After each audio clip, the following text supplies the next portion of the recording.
turkey doing Sandstorm.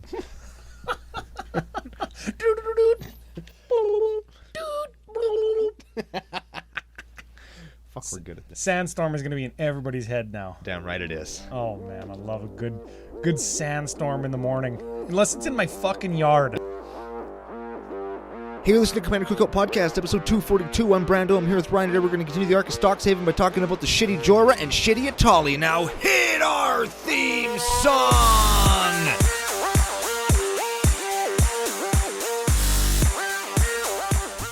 Hey, Ryan. We're back for yet another whirlwind adventure. How you doing? Good. What is going down? The whole ton is going down. My chair. Yes, one of those things. You have the sinker chair. Yeah, so now we actually look. I'm the short one, and you're the tall one, just like in real life. We got some people to thank, stories to tell, a collectible Strixhaven update to give from Brando Town. But before we get to any of that, we have to thank our official business daddies, FusionGamingOnline.com. They're a source for all your gaming needs. Ooh, very much so. And you said a Brando update where you might have had to offload some of your collection to Fusion Games because you got wrecked. Now, yeah, you can do this. You can sell cards back to them. That's fine. You can't use CCO Fusion 5 promo code when you sell stuff back to them.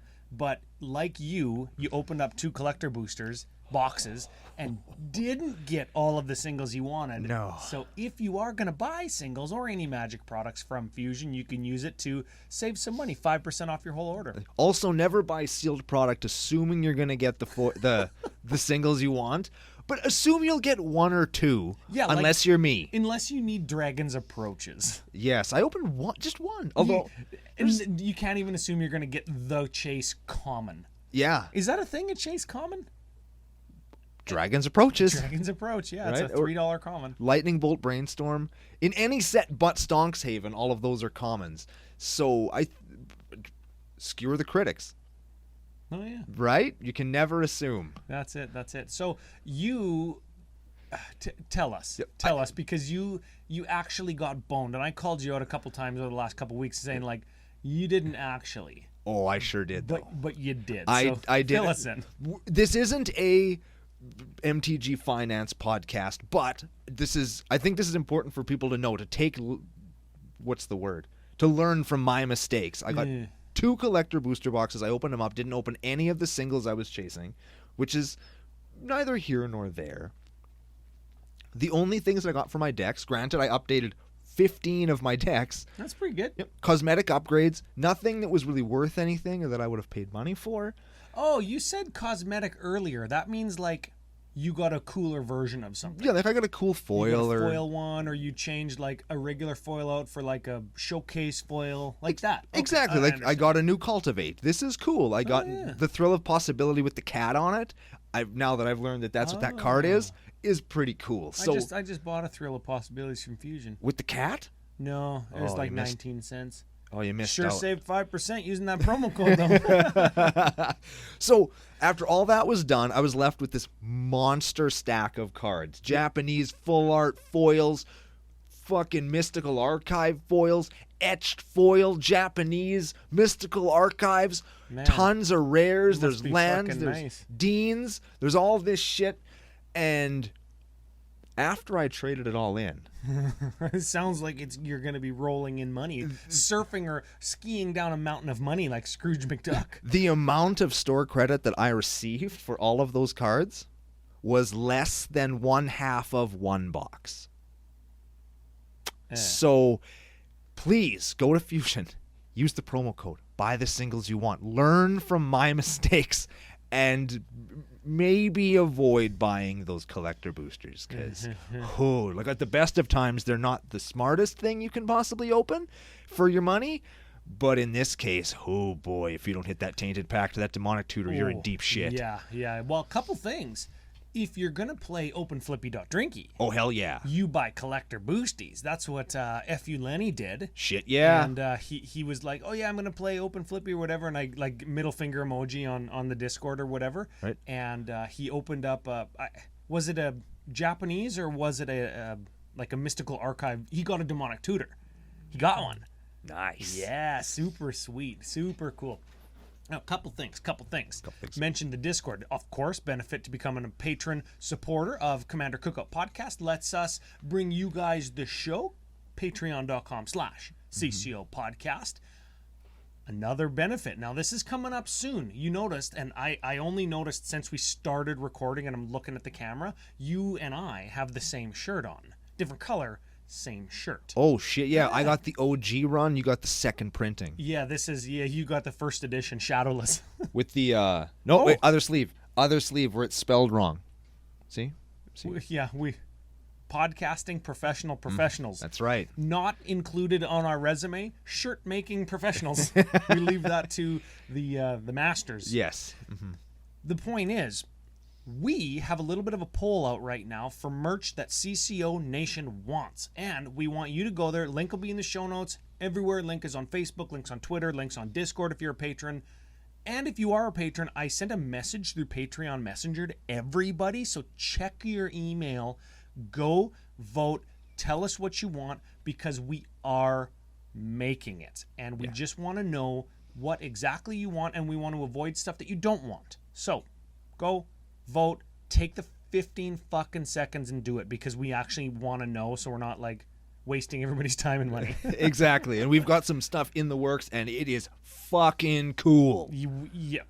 I hate to toot our own horn like that, but it's fucking cool. I kind of tooted our own horn on the message that I sent out to the patrons already, and said the stuff we're working on is fucking cool. Screams CCO Nation at the top of its lungs. Yeah. And it's actually really exciting. We both like it. Fusion likes it. I think Editor Joe has seen it. He'll say yes or no on the screen if you're watching on YouTube, which you fucking should be. It's a good time. Yeah. So lots of fun there, lots of opportunity to get some new stuff coming up in the summer. You're getting back into stores, you're playing with your friends, everybody's getting needles in their arms, so it's safe, and you can get some new CCO merch. We just got to know what you want, so go and vote. You know what isn't nice? I'm sitting in the sinking chair, and I like to tuck my feet under the thing on the legs. Oh, yeah. And now the chair has sunk so low, I think I'm stuck. Maybe we'll switch in between recording sessions. Now, mention the patrons. Another benefit to becoming a patron. Benefit. I'm going to use the air quotes there. Nicknames. The CCO nickname. People oft tell us, go nuts. Use your professional podcasting expertise to give us the best nickname possible. Right. Before we do that, though, let's read today's commandee, because we haven't yet. Oh, Jesus. Okay, here we go. I don't even know what it does. All right, so if you guessed on the pre-show yesterday. Yes. Stinky onion bag sacks of packs we cracks. If you guessed Uvila, Dean of Protection, and Nassari, Dean of Expression, you are entered to win. You are entered to win a booster pack. And Strixhaven stuff still in the mail. It's probably sitting in my mailbox right now at the post office. It's probably there. But if you guessed that from yesterday's pre-show, you're entered to win. We'll announce the winner on next week's show. We're going to announce last week's winner as soon as Brando reads it. Uvila, Dean of Perfection is a Djinn wizard for 2. It is a 2/2 for black 2. Has tap. You may exile an instant or sorcery card from your hand and put a hone counter on it, or 3 hone counters on it. There we go. 3 hone counters. 3 let's hone pretend those counters. Let's pretend those are time counters. Just follow along, right? Yeah. At the beginning of your upkeep, if this card is exiled, remove a hone counter from it, and when the last hone counter is removed while it's exiled, you may cast it, and it costs 4 generic less to cast. Okay, so we suspend something with 4 time counters, and then it costs 4 less to cast when we want to cast and then we still have to pay for it. Well, that's why it's shitty Joyra. Oh, there it is. There it is. I knew I recognized that somewhere. So go over to the other side. This card I really wanted to play in Norin the Wary, but I can't because it has a shitty blue card on the back. And it's Nassari, Dean of Expression, which is red 3 for a 4/4 Ifrit Shaman. At the beginning of your upkeep, exile the top card of each opponent's library until the end of your turn. You may cast cards exiled this way if you spend and you may spend mana as though any color to cast those spells. And there's more. Whenever you cast a spell from exile, put a +1/+1 counter on her, them, it. Yeah, I don't even know what an Ifrit is. An Ifrit, I think, is an evil genie. I think. I'm not 100% sure the correlation, but I think they're either a type of or an antithesis to the genie. Like if you have an Ifrit to grant you a wish, it just punches you in the face and takes your soda and drinks it. Soda? Yeah. You mean pop? We're from Canada. It's pop here. Oh, okay. Okay. It's a cultural thing. That is Shitty Atali. Yeah. Yeah, so we've got Shitty Joyra, Shitty Atali, and speaking of shitty, let's get to the nicknames. Okay. All right, came Yeah, with a right, segue right. and insulting our wonderful patrons. I Yeah, guess. the people who help us keep the lights on. You. Yeah, very much so. Now, first nickname, first FU, Sean Burlette. That sounds like Sean Burlesque. Ooh, yeah, Right, with all Sean the- Burlesque. It's like he does the can and one of those like big ruffly skirts. Yeah, lots of tassels and lots of those really floaty feathers. Yeah, or that faux fur that just flies all over when you try and wear it. Yes, I'm imagining Sean, I've never seen him before. Okay. I don't know what he looks like, Okay. but I'm imagining generic Sean, maybe Sean Tabaris, maybe Tim. Probably is. I'm imagining Sean in nothing but tassels, feathers, and fishnets. and fishnets and fur. Yes, Yep. yes. So, Sweet. Sean Burlesque. Thank you, welcome, and F you. yeah, very much so. Next one. Unstable Mountain. This is a screen name, obviously. And I don't think his first name is Unstable. I don't think his last name is Mountain either. No. I wonder if he knows the Mountain. Mr. Mountain. Is that what is that? That's a Game of Thrones thing. I don't know. Which is totally weird because I love Lord of the Rings. Well, if you want to just sprinkle some rape in your LOTOR, I guess you like Game of Thrones then, hey? I hear the suppose. ending was really good. I don't know. What's his name? George R.R. Martin is a big fan of Tolkien too. They all are, I And think. based like a lot of his themes of his story on Tolkien themes. Anyways, Neat. Unstable Mountain. I say we call him Ian Malcolm Ian Malcolm. because it sounds kind of like Unstable Mountain. And as we all know, Ian Malcolm is the chaos-tician from Jurassic Park, famous for saying, "That is a great big pile of shit," while looking at a mountain of shit. An unstable mountain. Of shit. Yeah. Yeah. So there we go, Ian Malcolm. Thanks for being here. And, F you. yeah. Okay, last one. This is a returner. I remember the nickname quite well because it's my favorite pastime. This is Miles Mendoza. Nickname, Camgirl Mendoza. Yeah, if it's not Magic or Lord of the Rings, it's Camgirls. So- Dragon Ball Z. Oh, yeah. We were Man, talking- I wish there was some way to just meld all four of those things.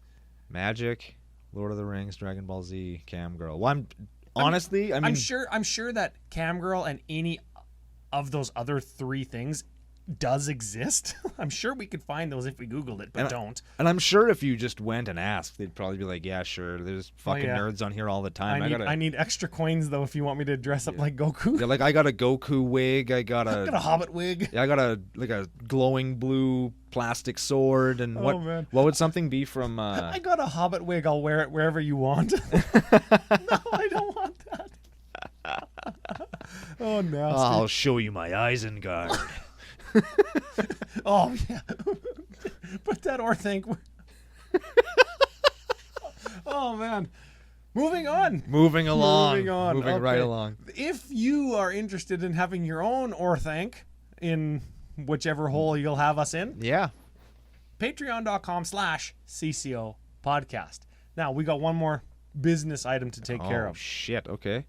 Last week's Stinky Onion sack of cracks winner. I feel like I should distract you with a story or something to see if I can distract get you from the forgetting. pack of crack of sack. Ooh, Oh, that's kind of alliteration. Shit. Yeah, well, it rhymes. Sure. I don't think rhyming and alliteration are the same thing, though. Well, you are the English major. That's right. Cameron Cooper. It's like if that was a CCO nickname, he'd be like Cameron Airman Cooper from basketball. That's not the guy from basketball's name, but Cameron Cooper, you're the winner. If you want your pack, commandercookout@gmail.com. You send us an email, tell us that it's you, tell us where you live, or if you want to donate it. We've had a couple like donations. People are like, hey, yeah, just save it, send it to somebody at Christmas time or whatever. So That's cool. Nobody has to do that, but if you want to do it, you can do it, and it's a nice little gesture. Maybe somebody less fortunate in the nation, or we'll take it to a fucking hospital here for kids that want a game, bring it to a school, give it to Ginger Joe, he'll give it to somebody, I'm sure. Yeah. All those it's your things are pack. great. You can do whatever you want with it. Yeah, you can even... Moving on. Yeah. Before we start getting back into... Yeah, we've already been there. We're not going to go back down that particular scary rabbit hole. That's it. Now... Should we talk about a deck? Yeah, do we have any other business? I don't think we do, looking at the show notes. You know what? I'm going to say one more thing before we get... And this is even Magic related. Oh, yeah. So people will like this. I hope. Okay. Now that Strixhaven has been released, everything's been filed and traded in, we're all just talking about what we've done with our Strixhaven cards, I am fucking pumped that there is literally nothing between me and Forgotten Realms, the set. Oh, is that the next one? I think so. Man, it feels like just last month we were talking about that being next year. I know. Yeah, and I bet you there isn't a single premium product in the way. There is nothing that's going to get between me Well, I don't know. and my quasi-core set. Isn't nothing. there a product every month now? Pretty sure I said that like last year. Maybe. But like... Isn't there going to be 85 secret layers? Yeah. That don't ship? We don't know that yet. Oh. I'll get my gamble, Ryan. You just wait. Yeah, well, I don't know if you will. Doesn't Modern Horizons come out? That's the joke, man. Come on. Well, it is early. Oh, It is fuck. early. Okay, so, deck. Who submitted this monstrosity, Ryan? This deck, Kelvin Heavyton. Calvin Heavyton was too busy being a heavy ton to give us some custom categories. I guess so. So we got to go old school on this shit. We and we got to gotta figure out what the deck does while we're reading the cards. You know what? I think it's going to be pretty easy. Like, by and large, I don't think we're taking advantage of the Joyra side. What is it called? It's called Uvila, right? Sure. We're not suspending stuff and waiting 4 turns and then casting it for cheap. No, we're taking advantage of the Nassari side, where Yes. we exile opponent's top card and cast it for whatever mana we have, put a +1 counter on them. Yeah, and then, That's what we're doing. then we're going to beat face Yes. and hopefully do cool stuff with the cards that we're getting. Yeah. So we want to exile stuff. We want to maybe have extra upkeeps. Maybe we want to do like, I don't know. Where do you want to start? Let's start with the creatures, because that's what I'm currently looking at with my brain. Creech, there's 8, and yeah, it's a good old warm-up. We're going to start with Zaffy Thunder Conductor. What's the other name of it? Oh, shit, I don't know. I'll just read it. I'll read it and we'll figure out what the other name of this card is. Okay. This is a 1/4? For 4. I guess so. 1/4 for 4, Human Shaman. Whenever you cast or copy an instant or sorcery, scry 1. If that spell's mana value is 5 or greater, create a 4/4 blue and red elemental creature toke. If that spell's converted mana value is 10 or more, Zaffy Thunder Collector deals 10 damage to an opponent chosen at random. So when do we get Zaffy Thunder Collector? Do you think she comes out and then... Maybe partners with. I don't know. Maybe she's in Modern Horizons too. Yeah, maybe. Maybe that's the one. Yeah. So she's there for when we cast big spells. We have a few things that are... you know what? I we have- think... wait, there's I think- one thing that could be 10. Yeah, we scry all the time, and then we get 4/4s because a lot of our own stuff is really high mana cost. Sure. How about Sphinx of the Second Sun? Okay, now remember, at the beginning of upkeep, we exile our opponent's shit and we can cast it. That's it. What the fuck is it called? Nassari. That's what not Tolly. That's not Natali. That's what Natali says. Yes. Okay. Flying 6/6 for 8. Ooh. Oh At my. the beginning of your post-combat main phase, you get an additional beginning phase. Okay? So that's an untap, an upkeep, Draw. and a draw. Yes. So Ooh. what's important there is we draw a card draw an extra card every turn, and we get an extra upkeep. So now it's like drawing 4 cards because we exile all our opponent's shit. And an extra untap, which is also good because you can play all those cards you just drew. Yes. Shit, yeah, dude. Yes. How about Sage of the Beyond? Ooh, I like this. Spells you cast from anywhere other than your hand cost 2 less. Ooh. What that means is when we exile our opponent's stuff and then cast it, it's cheaper. I like That's that. a cost reducer. I'm into now, that. That costs 7, but you can foretell it for like 5. Or for 2 and then for 5. So you can like still pay 7, but it's like down payment style. Yeah. Galazeth Prismari. Oh, this is a powerful ass card. This is a 3/4 flying dragon elder for 4. And you get a treasure when it enters the battlefield. Yep. And all your artifacts tap to make a mana. So it turns all your artifacts into mana rocks. That mana can only be used to cost instant and sorcery spells. Oh, that's okay. We got 35 of those. And he's got a sick mullet, making him an Elder Barge Dragon. I don't know what that means. Oh shit! People out there are gonna get it. They know who that is. Dreamscape Artist. Dreamscape Artist. You discard a card, sacrifice a land, search for 2 lands. That's like it's Harrow. It's Harrow on a dude. Yeah. In blue. Yeah. Why not? Sure. We got Dockside. Oh yeah, Dockside Extortionist gives you mana. Birgi, God of Storytelling. Birgi, you cast a spell, you get a red mana. This is going to allow us to use that red mana as it was mana of any color to cast our opponent's stuff and chain stuff together. Because remember, we're reducing the cost of those things. Our artifacts give us mana, and now Birgi gives us mana as well. And if you combine this with that Sphinx of the Second Sun, you could like play a spell in your pre-combat main phase, then tap out, get all your mana into your mana pool because it doesn't leave your mana pool. Oh yeah, Birgi mana doesn't leave your mana pool. And then go with mana. Just you don't lose mana. That's Henry mana. So you could tap all your land, put it all into your pool, go through combat, untap all your thing with Sphinx of the Second Sun, and then now you've got even more mana to play your opponent's shit. There you go. So that's pretty cool. Look at Brando breaking it down, giving us the techie plays. The other side of that is a cool horn that lets you discard a card to exile the top 2 of your library and you can play them. That's cool too. You know what? That might actually be good because we're casting them from exile. Yeah. That if we had some way to reliably like actually draw cards into hand, and that cost reducing exile card, what was it called? Sage of the Beyond. Yes. And then just like 1 and 2 drop artifacts, we could chain our whole deck. We're not doing that, but you could do that with this. That is a thing you could do. Pretty cool. Last creature, we have a Lab Man. Lab Man, when your library's empty and you draw a card, you win the game. Yeah, there it is. Sure. Let's do some... we just gloss over it. It's fine. Whatever. Fuck. It's a win con. That's one of the ways this deck wins the game. Should we talk about some enchantments? Sure. Let's do some enchantments. Paradox Haze. Gives you 2 upkeeps. It's just straight up. 2 upkeeps. You like casting shit of your opponents off the top of their deck? 2 upkeeps. Very important. It's at the beginning of the enchanted players. You can enchant anybody. First upkeep each turn. So if you have 2 upkeeps, it only triggers on the first one. Oh. Yeah. Never fucking knew that. That's I important. just assumed that it gave me 2 upkeep. It's important because we have a second upkeep with that Sphinx of the Second Sun or whatever, right? And if you have jerkbags that are playing things with cumulative upkeep, fuck them up with a Paradox Haze. Mana Flare. Mana Flare doubles the mana of everybody's. Braid of Fire. Cumulative upkeep. This is why we might want 2 upkeeps. Yeah. Gives us red. Cumulative upkeep, get a red. Of course, this does leave your mana pool as phases end, so you got to use that to play instants. Unless you somehow play an instant with Birgi and you save the mana, but that's a thing.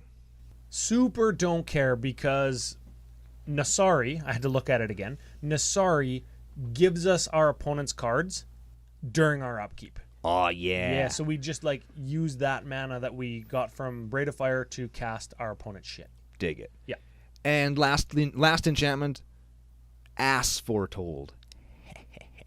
Ass Foretold. This card's getting expensive. At the beginning of your upkeep, you put a foretell counter or something?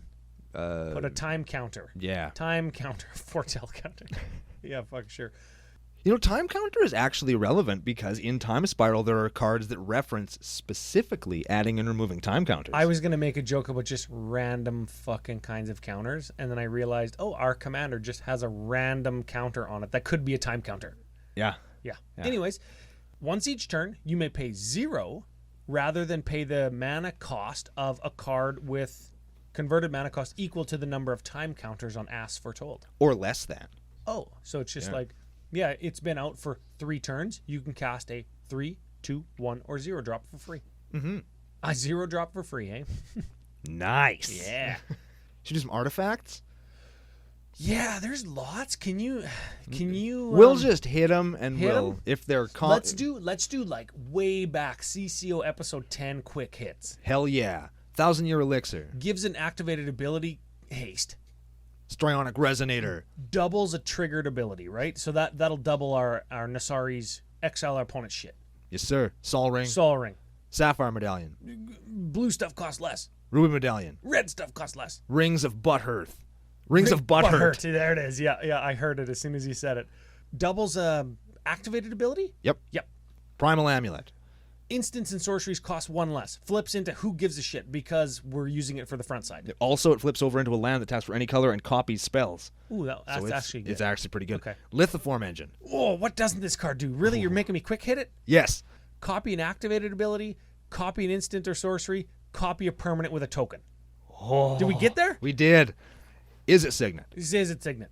Isochron Scepter. Isochron Scepter. Helm of Awakening. Makes everything for everybody cost less. Girapur Orrery. Oh, I like this one. I play this card. I love this card. Each player may play an additional land on their turn. Cool. Sure. At the beginning of each player's upkeep, if that player has no cards in hand, they draw 3 cards. This card, so dang ass good with Mana Bond in my lands deck because I'll just play all the land in my hand, discard everything else, don't give a shit because it's probably not land. And then at the next turn, I'll just draw 3 cards. Sick. Yeah, lands deck. Get your Gear Port Orreries with your Mana Bonds, everybody. Erratic Portal? Erratic Portal. Yeah, this is 1 tap, bounce a creature unless its controller pays 1. Crystal Shard. Does the same thing except for blue or 3. Chaos Wand. Oh, target opponent exiles the top card of their library and we can cast it? For free. And then put the rest of it back on the bottom. Yeah, they exile until they hit an instant or sorcery. So it's like Cascade, but we have to pay for it, but we get it. Yes. Okay. Well, Sure. that's right on theme because we're casting shit off the top of their library. Yeah. And we're casting stuff from exile, so it's cheap. Right. And we're putting a +1 counter on Nasarri. Yeah. Don't forget, every time we're casting something from exile, our 4/4 commandee's getting bigger. Nice. He kind of looks like a stick bug, doesn't he? Sort of, yeah. A lightning stick bug. Is that fire? I think it's both. Sure. Sure. Last artifact. Basalt Monolith. Taps for 3. 3, untap. Cool. Yeah. That's an interesting include. Yeah, I'm not sure why that's in here. Usually when Basalt Monolith is in a deck, it's because somebody's comboing with it. Yeah, they're going infinite Did we with just it. miss it? Did we miss the combo? Did we not see it? We'll have to watch for We'll it. have to keep going. Okay. Let's do the Planeswalkers. 1 P-dub. And it's Saheeli Sublime Artificer. Yeah, this is it hybrid and 1 for 5 loyalty Saheeli. Whenever you cast a non-creature spell, you put a 1/1 Thopter? Servo, because it doesn't fly. Yeah. Correct. Onto the battlefield. And -2 is target creature you control becomes a copy of another artifact? Target artifact you control becomes a copy of another target artifact or creature. Oh, so we can make an artifact into anything we want. So if we don't need that whatever lithoform engine, that's a bad example. If we don't need that, is it Signet? We'll just make it into something else and hit somebody with it. If you need an ass load of 7 dwarves real quick, yeah, baby, Saheeli. You play Saheeli in your Brutaclad 7 Dwarves deck? I sure do. You know what? Now that we're there, now that I'm looking at that card, I might get you to paint Snow White's apple in her hand because it's a 7 dwarves reference. That's fucking cool. Okay. I'm surprised I didn't think of that before. You could go to the dollar store and just get a sticker, like a sticker sheet for $1 that has an apple on it. Well, if my money isn't any good to you, I guess I'll just continue on to the sorceries, Ryan. Actually, no, let's do the sorceries last. You shamed me. You shamed me. We'll do the instants instead first because they're a little bit more quick hittable. Oh, I love doing the quick hits. So let's hit them. We have Wild Ricochet. You copy something, choose new targets, and you misdirect it. You redirect their spell and copy it. That's a cool card. Twin Cast. You copy it. Turnabout. You tap or untap all artifacts, creatures, and lands target player controls. We probably choose lands, and we probably choose us so we can continue to cast and copy our opponent's stuff. You're probably right. Snap. That bounces, and then we untap 2? Yep. Yeah. Seething Song. That gives us 5 red. Rewind. Counter, untap 4. Reverberate. Copy. I had to go through all the vocabulary of fucking words. Did you hear that? Yeah. Man, custom categories would have been really easy because it would have just been like all the copiers. Yep. All the removal. Yep. Fuck. Hey, Here. I guess that's why we asked for Kelvin Heavyton. I really like the art on Reinterpret. That is really cool. That is let me neat. Look at that. Let me just give me a second to appreciate this. Yeah, that's like somebody's hand. It's got green, bad, wither bloomy magic coming into it, and then it's got like blue and purple. Is it magic coming out? Prismari magic coming out. There it is. Brando looking at it without his glasses on. What is it? Okay, this is the game, right? This is the game where Brando reviews art and I try to guess the card. It's an egg with a butterfly wing and a claw and a foot coming out of it. That's what that is. I like it a lot because it's colorful and swirly. I think the YouTube watchers are going to be laughing because it's like it's a fucking hand. Is it a hand? It's a hand with magic coming out of it. Okay. What does it do? I don't know. I have no idea. It's brand new from Commander 21, right? Yes. It's red, blue, 2 instant. Counter target spell. You may cast a spell with equal or lesser mana value from your hand without paying its mana cost. That's pretty cool. That is really cool. That ignores timing restrictions, right? Yeah. When you can cast creatures and shit, that's Does that cool. ignore timing restrictions? I assume so. That card kind of feels like mana drain to me, except we have to do something right now instead of waiting till our next main phase or whatever. Yeah. That kind of feels like a 4 cost mana drain. I like it. That's a cool card, yeah. Redirect. That just swerves something, right? You just choose a new target. Also one of my favorite arts on a card because you can see that guy shooting a laser and then it goes around the room and just starts chasing him. That's awesome. Pyretic Ritual. That gives us 3 red. Prismari Command. Oh, how about you read down? Because I have no fucking idea. It's an instant for red, blue, 1. Choose 2 of the following things. Prismari Command deals 2 damage to any target. Target player draws 2 cards, then discards 2 cards. Target player creates treasure token or destroy target artifact. Oh. Does it all. Yeah, we'll probably deal 2 damage to any target and then destroy an artifact. Because we'll get a creature and an artifact with it. It's 2 for 1. It's good. Sure. And you know what? I like actually seeing new cards in... Like, this is the Arc of Strixhaven. Yeah. And we've seen, if we count the commander card that we saw, we've seen, what, 3, 4? Yeah, 3 or 4. 3 or 4 so far. The Dragon, Zephi, Thunder, Collector, Conductor. Isn't Sphinx of the Second Sun new, too? That's from Commander Legends. Oh, yeah. Yeah. So, yeah, I like seeing the new cards find their way into decks. That's a good sign, I guess. It means they're printing the right kind of stuff. I suppose, yeah. How about Narset's Reversal? Oh, copy a spell, but then bounce the spell to its owner's hand. Neat. So they still get it, or we still get it if it's our spell, but then we get it again. Yeah. Mana Drain. Hey, there it is. Yep. Oh, yeah, this is in my notes. One of the most expensive cards in the deck. Mana Drain. You counter a spell, and then you get mana during your next your next main phase. Yeah. Yeah. That's a gooder. Insidious Will. Ooh. Blue 2. How do you feel about the blue 2 or the 4 cost counter spells? I don't hate them. Rewind is good because it's free, but you need 4 mana. Yeah, I don't hate them.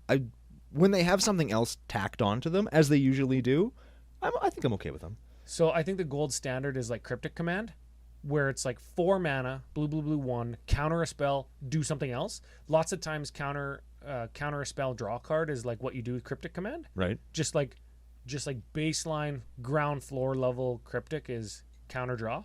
Right. Like there's Rewind, which is counter untap everything. There's the 4 mana counter draw spell. Right. There's the 4 mana one that we just saw, Reinterpret. Now, anyways, there's Insidious Will. It's choose one. Counter target spell for 4 mana. You may choose new targets for a spell, so it's redirect or misdirect, or copy target instant or sorcery. That's a good card. That's a cool card. But it's 4. It's because it's versatile. Shouldn't it cost 3? You're paying for that versatility. But 2 mana to be versatile? Because you can only choose 1. That's fine. This is good. The words on that card are good, But the mana cost, I don't know. If this shit was choose 2, Holy fuck. you man. counter their spell and you get it. Yeah. Yeah, that'd be.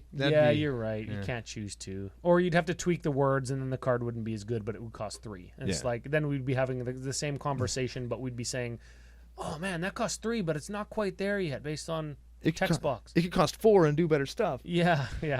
Fury Storm. That is copy a thing for each time you've cast your commander, right? It's you copy it for each time you've played your commander. So if you haven't played your commander, you get 1 Fury Storm. If you've played your commander once, you get 2 Fury Storms. Yes, and Fury Storm does copy a spell. Yes. That's a good ass card because you're probably going to play your commander a couple times. 2 or 3 times in a game for sure, right? Yeah, she's going to die lots. I bet. Stick bug. I play a Tolly. I know how often that thing gets killed. Yeah. Frantic Search. Draw 2, discard 2, untap 3 lands. That is a cool card. Dual Strike. This is kind of a copy instant or sorcery, but it's copy the next one you cast. That costs 4 or less. Yeah. Which isn't a whole ton of our sorceries. So essentially we cast this, and then we cast a big spell, and then we cast a copier, and because that's the one that costs 4 or less, that one gets copied. So we can copy our big sorcery 3 times. Twice. Neat. So we get 3 copies of it. That's cool. It's kind of a complex play line there to copy stuff because... It could just be Fork. Yeah, but Fork's like $1,000. Have you seen some of the ridiculous cards we're playing in this deck? Yes. There's no need to be here? Cost lots of money? Yeah, Play Fork. we'll get there. Dig Through Time. Dig Through Time. That's like, look at the top 7, put 2 of them into your hand, the rest into the bottom. Delve 700. D-Swat. Swerve, but you control your commander, it's free. And Counterspell. Counters your spell. See mana drain, but not as good. Moving on to the sorceries, Ryan. Now, Yeah, did we get all the instants? Is that all of them? we sure did. I hope that people can follow along if they're not watching, because a lot of that was really quick. But I think a bunch of that stuff is like people know, right? There's 20 instants. They all either make mana, counter a spell, or draw copy cards. a spell. Or draw cards. Or draw cards. Yeah, like Okay. they all do that. That's what they all do in one way or another. So Okay. just know that, everybody. I think the important thing to remember there too is most likely when you exile the top card of your opponent's library with Nasarri, we can copy our opponent's spells. Yeah. Yeah, so Which is cool. that's important because so far I've only had one card that actually wins us the game, apart from Natali. yeah, well we've had Zephi, which makes 4/4s when we cast big things, and Sure. we've got Dockside, but we haven't Lab Maniac, Yep. but we haven't seen a way to like go infinite with it yet, right? Yeah, we've got a lot of copy, a lot of doing stuff, but not a lot of stuff to do. Yeah, So let's talk some sorceries, sure. starting with Volcanic Vision. Okay, return target instant or sorcery card from your graveyard to your hand. Volcanic Vision deals damage equal to that card's mana value to each creature your opponents control. Then you exile it. Sure. Yeah, well, wait until you see the mana value of the instants and the sorceries that we're playing. Treasure Cruise. 8. 8 mana to draw 3 cards, but really it's 1. Time Spiral. 6 mana to remove Time Spiral from the game. I'll read the card, actually. Each player shuffles his or her graveyard and hand into his or her library, then draws 7 cards. You untap up to 6 lands. Mother ass. Is that the first time we've played Time Spiral on the show? I feel like it might be. I don't think it is. We've played that card before. Okay. How about Soulfire Eruption? This one costs 9. Choose any number of target creature, planeswalkers, and or players. For each of them, exile the top card of your library, then Soulfire Eruption Yeah, that's right. deals damage equal to that card's converted mana cost to that permanent or player, and then you exile they go back onto the bottom, right? Now you can play the exiled cards until end of turn. Oh, Your next turn, I should say. oh, this card was confusing to me when we reviewed it in Commander Legends. When we initially reviewed it, we didn't like it, and then some members of CCO Nation set us straight. Yes. So this is like if they have 10 things you're targeting, you remove the top 10 cards of your library from the game, do some amount of damage to all of those creatures and players, and then you have the option to play any of those 10 cards. And we don't need until the to end of your next exile turn. this card, right? Like No. when it resolves? Correct. So is there any way for us to make a whole shit ton of 4/4 blue and red elemental creatures with Zephi? Can we just make like 1,000 of them or infinite of them and then target them target all of them with Soulfire Eruption to exile our own entire library and then win with Lab Maniac? Can No. we do that? We could. We could. But not the way the deck is built. But we could. Okay, We well certainly that could could. be a potential win con there, Heavy Ton. Ooh. I like this next one, Seagate Restoration. That's draw cards equal to the number of cards in your hand plus 1. Yeah! It doubles the size of your hand. Plus 1. And then you have no hand size for the rest of the game. And it's a land on the back. Is it the... It's yeah, the Bolt land. ETB's... Yeah, it's a Bolt land. It ETB's tapped unless you take 3 damage. I like this card. I like Rousing Refrain. Oh, yeah. God damn it. This has got a bunch of words on it, too. You add mana for each card in target opponent's hand, right? Yep. But it's got suspend 5? 3. Suspend 3 for red 1. So you pay red 1, you wait 3 turns, and then you cast this and you get mana equal to cards in opponent's hand. Here's the beauty of this card. Okay. Here's the beauty of it. You don't lose mana as steps and phases end That's fine. for the rest of the turn, which is cool. And once it resolves, you exile it with 3 time counters on it, and then in 3 turns, you get it again. And then you get it again and again and again. This card is cool. Oh, okay, cool. Cards like this are excellent. There was a cycle of them in Planar Chaos, I believe. There was like a burn spell and a fog spell and they're cool. I like these. Yeah, there was a bounce spell or something, right? Yeah. Yeah, okay. You ever seen Pour Over the Pages? I have. Yeah, this is draw 3, untap up to 2 lands, then discard a card. That's weird, but sure. I feel like this one... No, I guess it untaps lands. I was going to say you could probably pay Cathartic Reunion and then copy it, and then you just get to draw a bunch of cards. You don't have to discard as many. Or is Cathartic Reunion part of the cost? I forget how that card works. It's an additional cost, so you have to pay it when you cast it. Fuck. Mnemonic Deluge. Oh, yeah, this is the big one. This is the same cycle as Soulfire Eruption from Commander Legends. Exile target instant or sorcery card from a graveyard. Copy that card 3 mother-ass times. They may cast the copies without paying their mana cost. How much does that one cost, right? This one costs 9. Yeah. So we exile our Soulfire Eruption. Yeah, baby. And we just target... Like, you put 3 of them onto the stack at the same time, and you just pick all the same things 3 times, and you just exile, like, the top 40 or 50 cards of your library. Yeah. And then you can play them all. Mana Geyser. Oh, baby. Just get red, all the red mana. That's how you play them all. Yes, that's how you do it. You get red mana for each tapped land your opponents control. Very powerful. Fuck, that's a good card. Jessica's Will. Oh, baby. Speaking of powerful card, you choose one, but you get both if your commandee's out. And our commandee's probably out. Yep. You get red for each card in target opponent's hand, and you exile the top 3 cards of your library, and you can play them this turn. Important to note for all you motherfuckers that think this doesn't work with Norrin, it definitely does. Because you have to control your commander as you cast the card.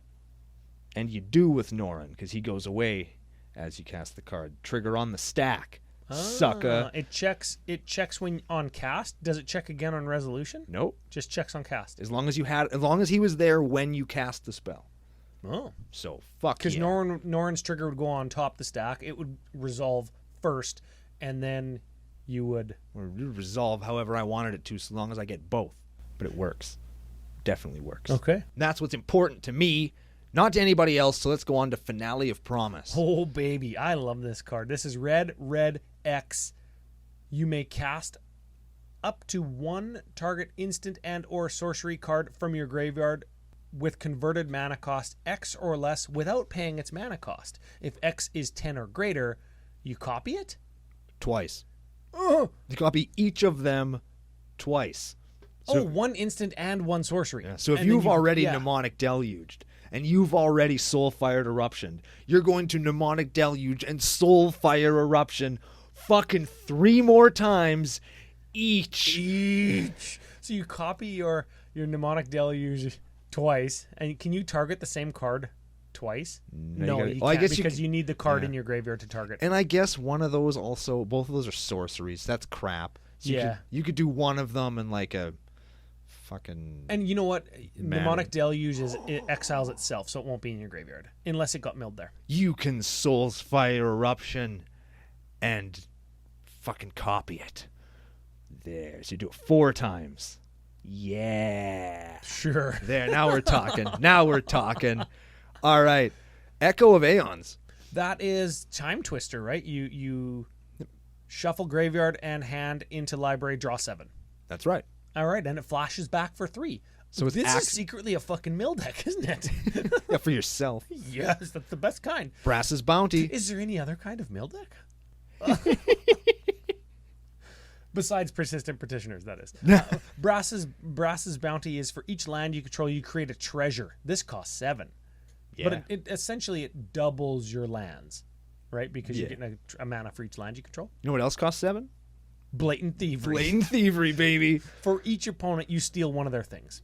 Yeah. I'm down. Copy this one fucking 3 Copy that one, times. steal all the stuff, yeah. Aminatu's Augury. This one costs 8. Jeez. Exile the top 8 cards of your library, or 16, or 32, or however many times you copy it, okay? You may put a land card from among them onto the battlefield. Ooh. So you can do that for as many times as you copy it. It doesn't say like... Yeah. Yeah, like you can... You just get a land as part of the effect. Man, this is the best ramp card I've ever seen. Until end of turn, for each non-land card type, you may cast that card from among the cards that you exiled without paying its mana cost. So you literally just exile like the top whatever, and you get all the sorceries for free. And you get all the copy spells for free. Yeah. So you go like Soulfire Eruption, and then I'm going to copy it. I'm going to do both those fucking things for free. Mnemonic Deluge for free. Yeah. I'm going to copy that one too. Yeah, well, you can't... Oh, if you copy your Aminatu's Augury, and then you hit a Soulfire Eruption and a Mnemonic Deluge, because they both would see sorcery. So you go Soulfire Eruption, fucking Mnemonic Deluge. Yeah, that's definitely a magical Christmas land situation, then but that's where we live in the nation. Yeah, well, we've got 15 sorceries, 14 if you don't include Aminatu's Augury. You're going to hit something big like that. Yeah. And we've got 20 fucking instants that like mostly copy stuff. So it's not that magical Christmas land, is it? I don't think so. We're going to hit all that shit, I think. No, and you know what's funny is if you cast for free like a Treasure Cruise and you counter it with your own mana drain, that gives you 8 mana. And then you can cast your Soulfire Eruption from your hand if it's in your hand. That is how we live in the nation. That's fucking magical nation land right there. All right. Now, we got a couple lands that we want to talk about. Let's move to the budget section real quick. Let's hit it. Okay, so no surprise here when you hear like we're playing Time fucking Spiral and Mana Drain and shit. $1,181 deck. It's $1,200. Let's call it $1,200. And I just want to highlight that we aren't a budget podcast like we've been accused of recently, like it's a bad thing.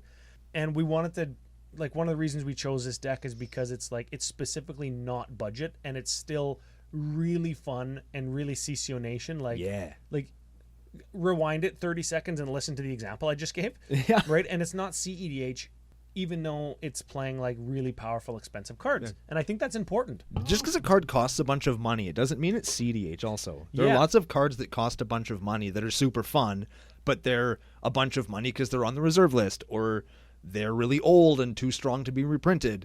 Not every expensive card is a Dockside Extortionist or a Black Lotus. Though, Dockside Extortionist, very good. Yes. And in CDH. Truth. Now, listen to this. The card, Time Spiral. 269 monies. Wow. Currency points. Whoa. Freedom dollars. The medallions, Ruby and Sapphire. $70 between those two cards. Crazy. Mana Drain, 65. Deflecting Swat, 30. Dockside, 55. Pooh. Right? Now, get this. $210 goes to 3 land in this deck, and those lands are Ancient Tomb, which is a CEDH and a legacy card. Yes. And also very good in Commander. It's an excellent card wherever you play it. If you have it, play it in a deck. It doesn't help that this is also the Masterpiece one that he has listed in the deck.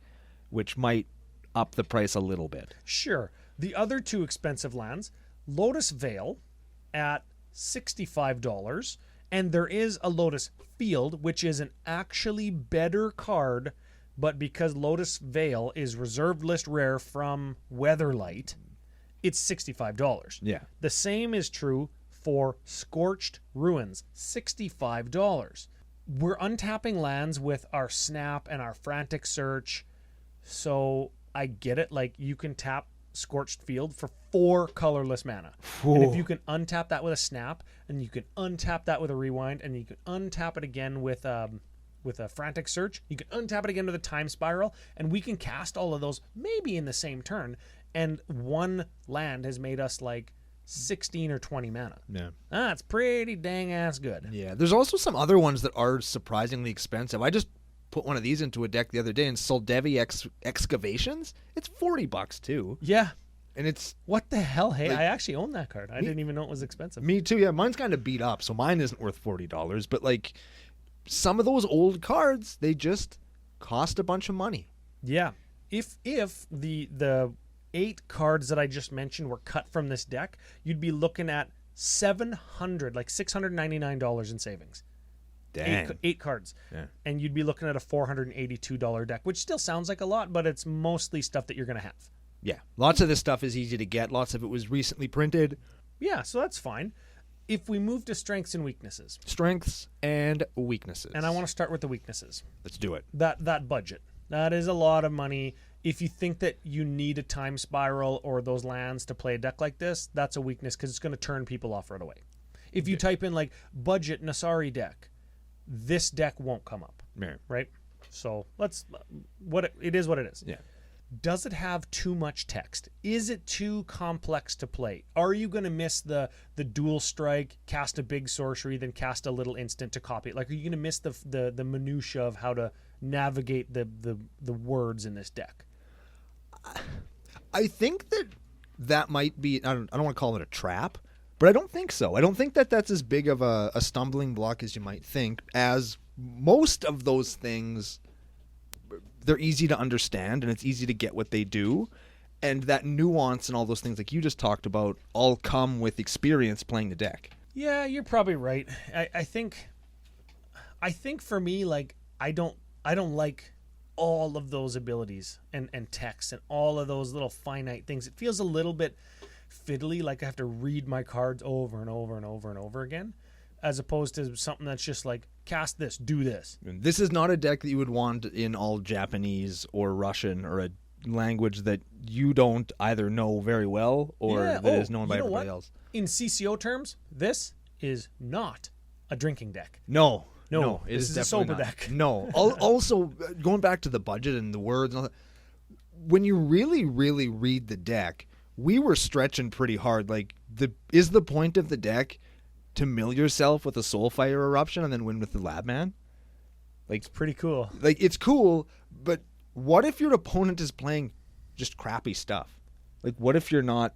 Oh, we'll talk about that in a sec. Right, like we did my clone deck a while ago where it didn't have any win conditions. A while ago, like it's the other day. A while ago, it was like fucking 4 years ago. It won totally on the back of what my opponents did, and this deck does the same thing.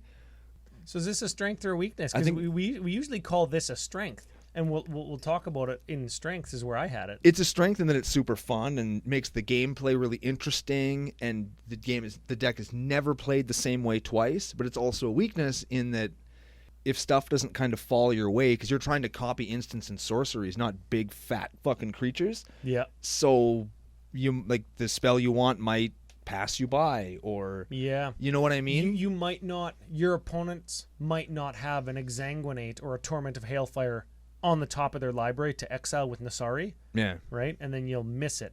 Yeah, like you might this deck could actually just sort of whiff. Well, here a little bit, and that's a bit of a weakness. This is how we sum it up. This is the podcasting professionals. Hit it. Lack of win cons? Yeah. Question mark? Yes. There is a lack of win con in here, and I really do think that the Labman should be a Thassa's Oracle. Oh. Just because everybody's on to Labman. Everybody knows it. Everybody's on to Thassa's Oracle.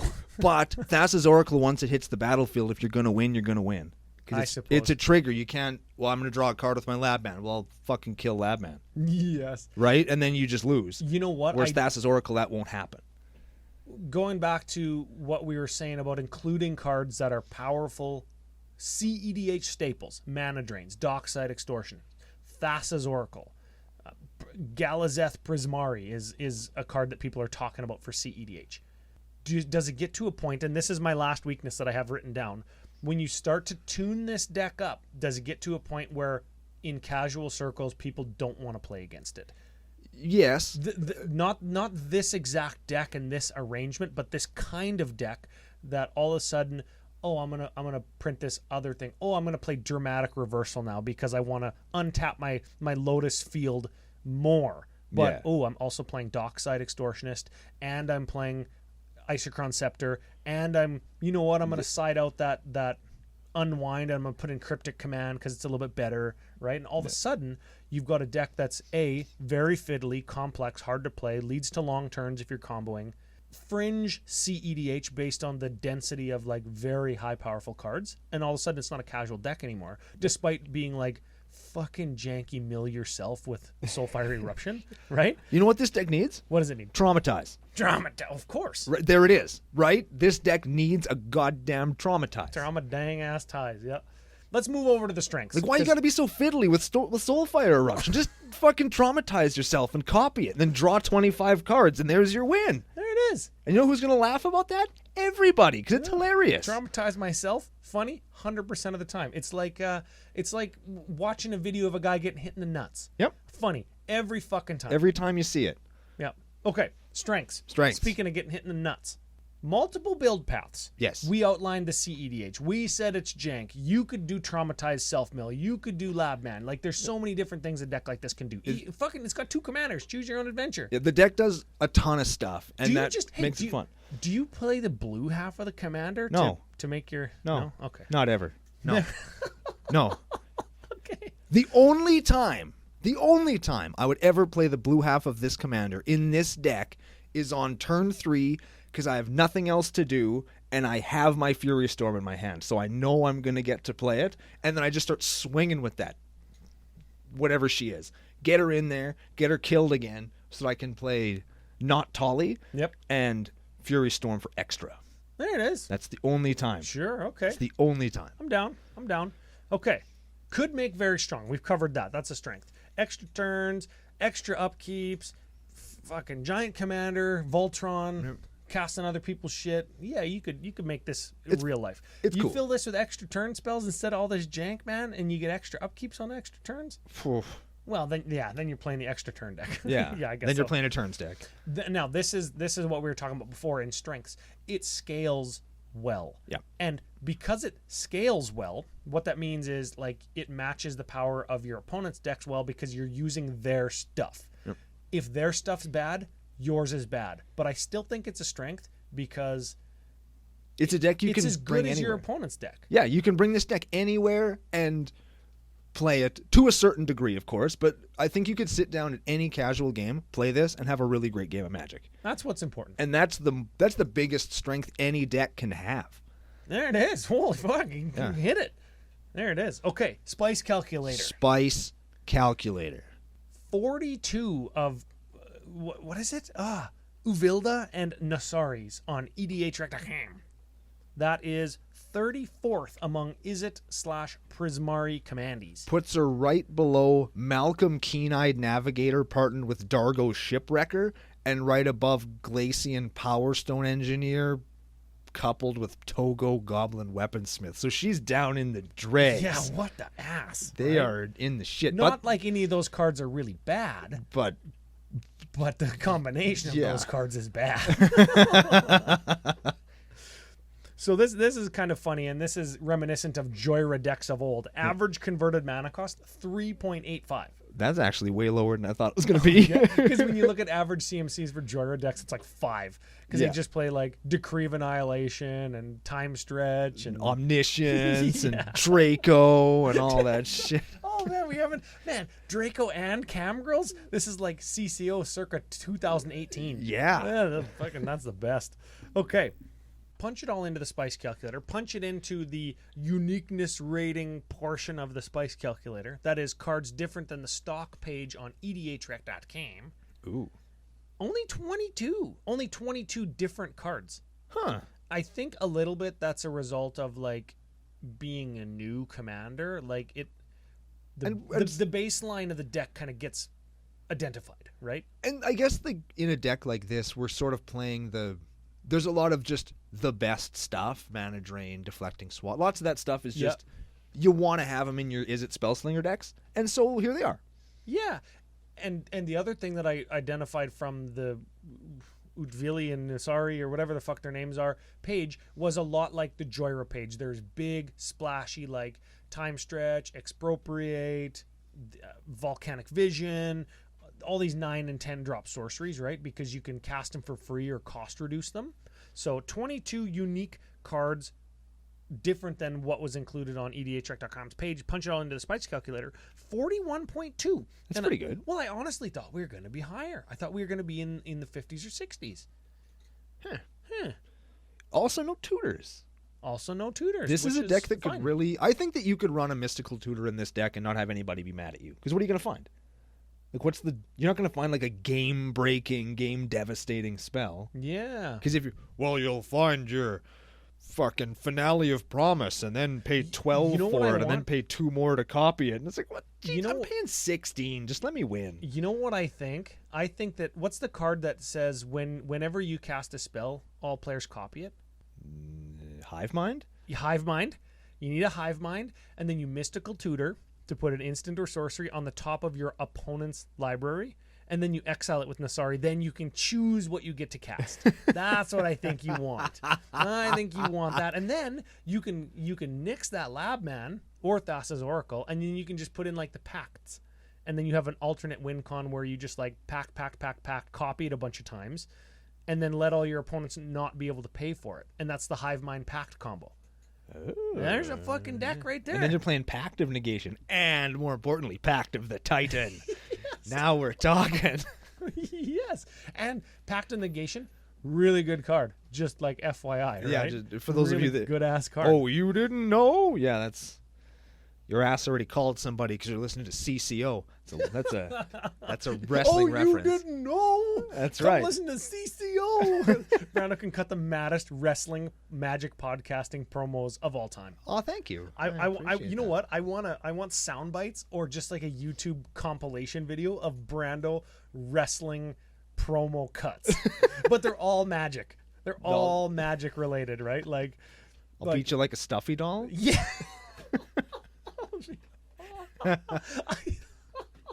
What? Don't slam me so hard. I might have a butt gasp. Man, I want Brando wrestling promo cuts for all of your Magic decks. That would be the fucking funniest video. Oh, the costumes I'd have to make. No, we'll just use the green screen. I mean, we'll go live on location. Is what I mean there. I think it might be time, Ryan, for card of the week. Sure, yeah. I think I know where I'm going. I think that based on the fact that both of us totally underappreciated how sweet this card is, and then in this particular deck we saw it used to great effect as a possible win condition, I think Soulfire Eruption might be our choice for today. Mill myself Soulfire Eruption deck. Yeah. 100%, that's where I'm going. Yeah, dude, there we go. To think, I thought, card of the week could be like Galazeth Prismari because I really like it. Selfish. Fuck no. Mill myself for 9 mana. But you get to burn so many creatures out too. It's so good. Don't care. Soulfire Eruption, you go over fusiongamingonline.com, CCO Fusion 5. They've got those in stock. Every printing, every alternate art. Alongside Volcanic Eruption from like Legends or 4th edition or some shit, you could get those too. CCO Fusion 5, you save 5% off your whole order. And listen to this. Secondary card of the week, 86 cents, Volcanic Eruption. Okay. Destroy, this is blue X sorcery. So it fits right in already. It sure does. Volcanic Eruption fits right the fuck in. Destroy X target mountains. Volcanic Eruption deals damage to each creature and each player equal to the number of mountains destroyed this way. That sounds way more like a red card than a blue card to me. I know, right? That's a red card. Volcanic Eruption. It's literally a mountain coming out of the water, but it's a blue card. Welcome to Magic in 1993, everybody. Yeah. I want to destroy my own mountains with this and make it worth something. I sure do. Yeah, I do too. I want to put that into Ralph, God of Earthquakes. I want them to make Valakut the Molten Sea. Blows up islands. Yeah, but it has the same ability as Valakut the Molten Pinnacle. And I want that in the deck with Volcanic Eruption, just to make no fucking sense. So you can get them both. You can get it all at FusionGamingOnline.com. And while you're on there, after you've done listening to us, you can come back to the show, go into the show notes, and while you're on the internet anyway, you can click on that survey, tell us what kind of merch you want for the upcoming Merchapalooza that CCO Nation is putting together just for you. Merchapalooza. Yeah. I like that. I do too. All right. Well, any other final businesses and or thoughts of the day? Final thoughts of the day from me. I think this deck is super cool. I think it scales really well like we talked about. I think it's a deck that's going to provide you with a super fun and intricate game experience each and every time you play it, which is the strength of any Magic deck that you'll ever play. And this one is especially, you're never going to have the same game twice, as your only real winning game plan is something that's so insane. I think it would be fun just to try it over and over again, to be honest with you. And the one time it works, you're going to feel so fucking smart. You know what? I've had one of those moments, the one time it works. I've had that moment, and it is... Yeah, it finally worked. Yeah, it's an extravaganza of emotion. I finally did it. Yes. Yeah. It was Maze's End win, but not like fucking Golos Maze's End win. No. It was like Nat draw... 10 guilds. Yeah, 10 turns in a row, one yeah. land at a time. Fucking got there. Took me 2 years. Worth it though, right? Took me 2 years just to draw that many cards. It was totally worth it. Totally worth it. Just like this deck is. So if you got the cards, play them. If you don't, get them at Fusion. If you don't want to do that, replace the stuff that you don't have with other stuff. This deck's going to be lots of fun. I highly recommend you try it out. Thanks a bunch to Calvin Heavy Ton for sending this in. We very much appreciate it. Keep the decks coming in. We still got a couple weeks left in the Arc of Strixhaven right here on Commander Cookout Podcast. Hit our theme song!